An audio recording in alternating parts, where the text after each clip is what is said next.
अर्थी को कंधा देने वाले के साथ क्या होता है?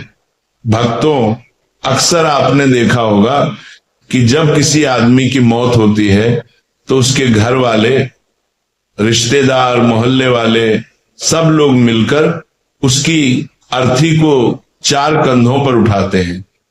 ये सब हम रोज देखते हैं, पर इसके पीछे क्या रहस्य है ये बहुत कम लोग जानते हैं। लोग समझते हैं कि बस रस्म है, परंपरा है, लेकिन असलियत इससे कहीं ज्यादा गहरी और चौंकाने वाली है।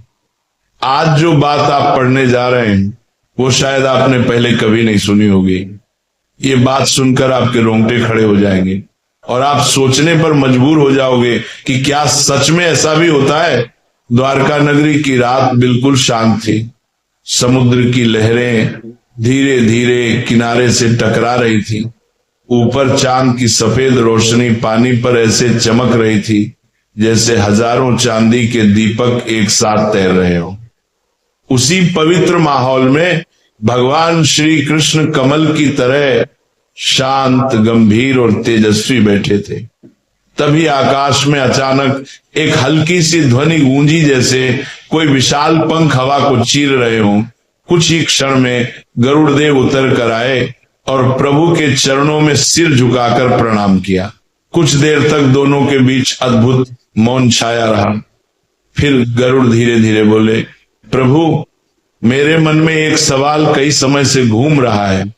यह सवाल मृत्यु, आत्मा और अंतिम यात्रा से जुड़ा हुआ है।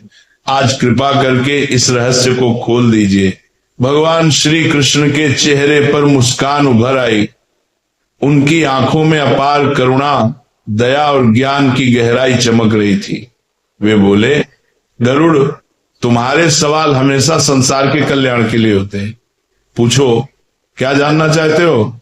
गरुड़ ने झुककर विनम्रता से कहा, प्रभु, मैंने कई बार देखा है कि जब किसी मनुष्य की अर्थी उठती है, जब लोग 4 कंधों पर शव को उठाकर शमशान ले जाते हैं, उस समय आत्मा जैसे उन लोगों को देखती है।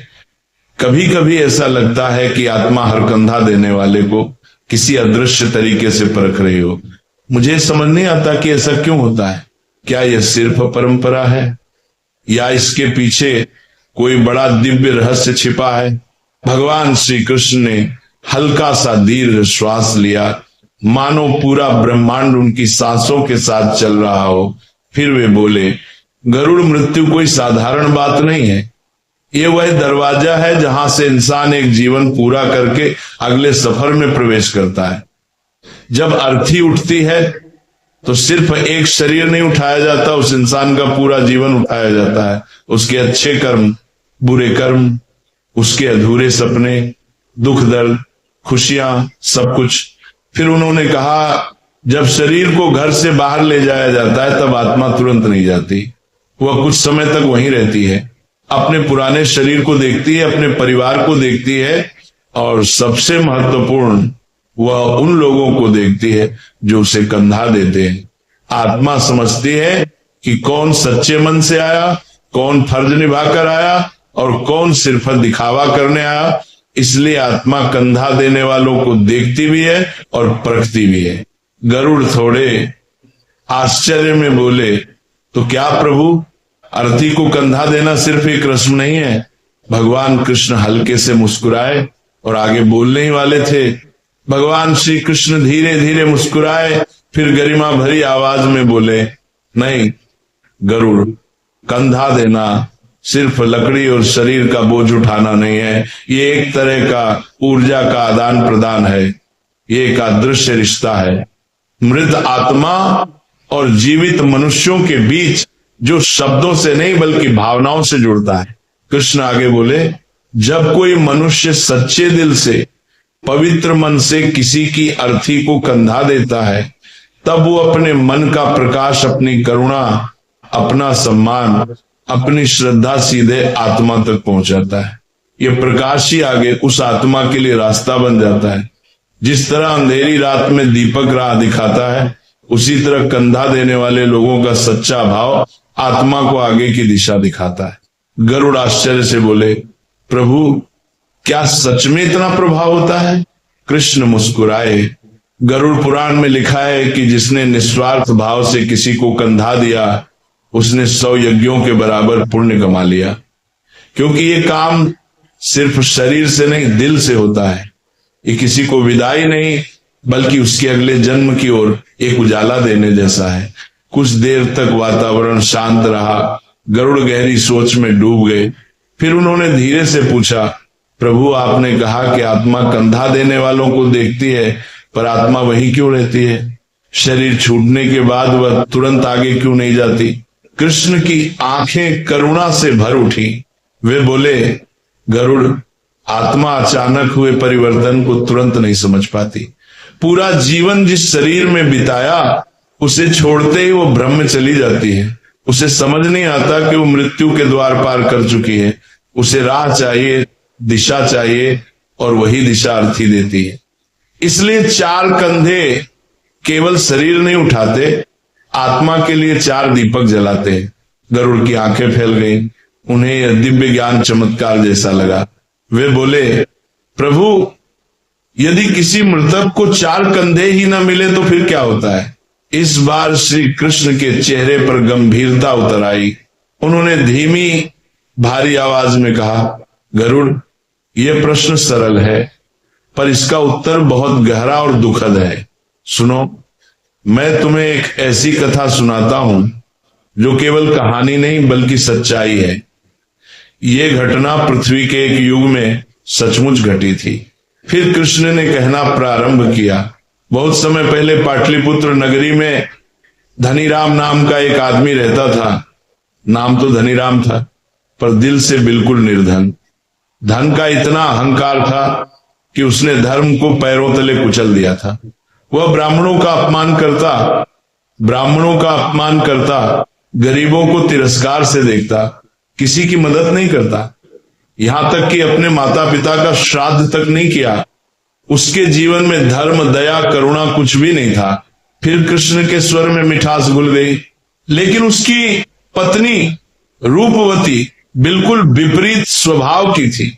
सुंदर नाम, सुंदर हृदय, वह दयालु, विनम्र और धर्मपरायण थी। मंदिर में सेवा करती, गरीबों को भोजन कराती, व्रत पूजा करती और अपने पति के अपवित्र धन से भी छुपकर दान पुण्य करती, क्योंकि उसे विश्वास था कि पुण्य ही पापों को गलाने की अग्नि है। फिर कृष्ण बोले, एक दिन नगर में बड़ी महामारी फैली। लोग मरने लगे, शहर में चीखें गूंजने लगी, लेकिन धनीराम ने किसी की मदद नहीं की। उसने अपने खजाने को बंद करके छिपा लिया और बीमारों को अपने दरवाजे से भगा दिया। लेकिन बीमारी को कौन रोके? अंत में वही बीमारी उस पर टूट पड़ी। धनीराम मृत्यु के समय डर और अंधेरे में डूबा हुआ था। उसने चारों ओर छाया देखी पर सहायता को कोई ना आया, क्योंकि मृत्यु के क्षण में मनुष्य के साथ सिर्फ उसके कर्म जाते हैं। गरुड़ ने गहरी सांस ली। प्रभु, उसके मरने पर क्या हुआ?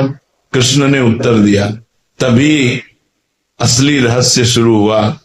जब धनीराम मरा तो नगर के लोगों ने उसकी अर्थी को कंधा देने से मना कर दिया। लोगों ने कहा, यह वही आदमी है जिसने कभी किसी का अंतिम संस्कार नहीं कराया, कभी किसी को सम्मान नहीं दिया, कभी किसी भूखे की मदद नहीं की। आज इसकी आत्मा को कौन मार्ग देगा? रूपवती रोई, विनती की, हाथ जोड़े, पर शहर वालों का दिल नहीं पिघला। अंत में बहुत कोशिशों के बाद सिर्फ 3 कंधे मिले और यहीं से वो भयावह घटना शुरू हुई जो किसी ने पहले कभी नहीं देखी थी। चौथा कंधा देने वाला कोई नहीं मिला। अर्थी बीच रास्ते अटक गई। हवा जैसे अचानक भारी हो गई, पेड़ कांपने लगे और वातावरण में एक अजीब सी घुटन फैल गई। रूपवती हताश होकर खड़ी थी, उसकी आंखों से आंसू बह रहे थे और तभी उसने देखा उसके पति धनीराम की आत्मा अर्थी के पास ही बुरी तरह व्याकुल होकर चक्कर काट रही थी। आत्मा काले धुएं से घिरी थी, जैसे किसी अदृश्य बेड़ियों में जकड़ी हो। रूपवती का दिल दहल गया। उसे लगा जैसे आत्मा कुछ कह रही हो, जैसे वो मदद की पुकार लगा रही हो, लेकिन आवाज सिर्फ हवा में कंपन बनकर गुम हो रही थी। गरुड़ घबरा गए और बोले, प्रभु, क्या ऐसा सच में होता है? क्या आत्मा शरीर छोड़ने के बाद भी अर्थी के पास रहती है? कृष्ण ने शांत स्वर में कहा, हाँ गरुड़, जब तक अर्थी पूरी विधि से आगे नहीं बढ़ती, आत्मा भी आगे नहीं बढ़ती। आत्मा भ्रम में होती है, उसे समझ ही नहीं आता कि वह देह से मुक्त हो चुकी है। वह दिशा का इंतजार करती है, जैसे बच्चा अंधेरे में किसी का हाथ ढूंढता है। फिर कृष्ण ने गंभीर स्वर में कहा, गरुड़ पुराण में स्पष्ट लिखा है, यदि मृतक को चौथा कंधा न मिले तो आत्मा न स्वर्ग पहुंचती है, न यमलोक और न ही पुनर्जन्म को प्राप्त होती है। वह अधर में अटक जाती है, यानी आत्मा आगे भी नहीं जा सकती और लौट भी नहीं पाती। यही वजह है कि ऐसी आत्मा समय के साथ प्रेत बन जाती है, बेचैन, असहाय और दिशा विहीन। ये सुनकर गरुड़ का हृदय कांप उठा। वे बोले, प्रभु फिर उस समय क्या हुआ? कृष्ण ने कहना शुरू किया, रूपवती पूरे नगर में दौड़ दौड़ कर विनती करने लगी। वह हर दरवाजे पर जाकर हाथ जोड़कर कहती, मेरा अपराधी पति है, परंतु उसकी आत्मा को मत सजा दो। लेकिन नगर के लोग सुनने को तैयार नहीं थे। सब कहते, धर्म त्यागने वाले को धर्म क्यों साथ दे। अंत में एक अनजान युवा साधु आगे आया। उसके चेहरे पर तेज था, आंखों में दया थी। वह बोला, मेरा धर्म दया है, मैं चौथा कंधा दूंगा, क्योंकि किसी आत्मा को भटकने देना सबसे बड़ा पाप है। साधु ने जैसे ही अर्थी को छुआ, हवा शांत हो गई, धुआं हटने लगा और अचानक सूर्य की किरणें अर्थी पर पड़ी। रूपवती ने कांपती आंखों से देखा, उसके पति की आत्मा धीरे धीरे ऊपर उठ रही थी, जैसे किसी भारी बोझ से मुक्त हो रही हो। गरुड़ ने पूछा, प्रभु क्या चौथा कंधा देने वाला व्यक्ति मृतक के पापों में फंस जाता है? कृष्ण बोले, गरुड़, यह भावना पर निर्भर करता है। जो व्यक्ति लोभ, डर, दिखावे, लोगों की नजर या स्वार्थ से कंधा देता है, वह मृतक के अधूरे कर्मों और पापों में बांध जाता है। पर जो व्यक्ति सच्चे मन, दया, श्रद्धा और करुणा से कंधा देता है, वह आत्मा की मुक्ति का साधन बनता है। वह न पाप लेता है, न कोई बंधन। फिर कृष्ण बोले, चौथा कंधा 4 पुरुषार्थों का प्रतीक है, धर्म, अर्थ, काम और मोक्ष। और जब चारों पूर्ण होते हैं तभी आत्मा आगे बढ़ती है। इसलिए चौथा कंधा साधारण नहीं, ईश्वर द्वारा दिया गया अंतिम अवसर है। जैसे दीपक अंधेरे में रास्ता दिखाता है, वैसे ही चौथा कंधा आत्मा को दिशा देता है। गरुड़ ने फिर पूछा, प्रभु क्या आत्मा संकेत देती है कि वह मुक्त नहीं हुई? कृष्ण ने कहा, हाँ गरुड़, जब आत्मा बंधन में होती है तब संकेत मिलते हैं। अचानक तेज बारिश, अग्नि का बार बार बुझ जाना, अर्थी का गिर जाना, कंधा देने वाला बेहोश हो जाना, दाह संस्कार में बाधाएं आना, ये सब संकेत है कि आत्मा अभी मुक्त नहीं हुई। गरुड़ के मन में श्रद्धा और विस्मय एक साथ उमड़ पड़ा। वे बोले, प्रभु कंधा देना तो वास्तव में महान तपस्या हुई। कृष्ण मुस्कुराए, गरुड़, कंधा देना सिर्फ देह उठाना नहीं है, ये आत्मा को उसके कर्मों के जाल से निकालने में मदद करना है। ये उस अंतिम यात्रा में ईश्वर का कार्य पूरा करना है। इसीलिए कंधा श्रद्धा, शांति और पवित्र मन से देना चाहिए। अंत में कृष्ण बोले, गरुड़, मृत्यु अंत नहीं है, ये एक रहस्य की शुरुआत है।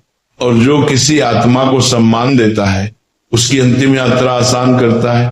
वह मनुष्य भी जीवन में अदृश्य रूप से बल, प्रकाश और दिव्य संरक्षण पाता है।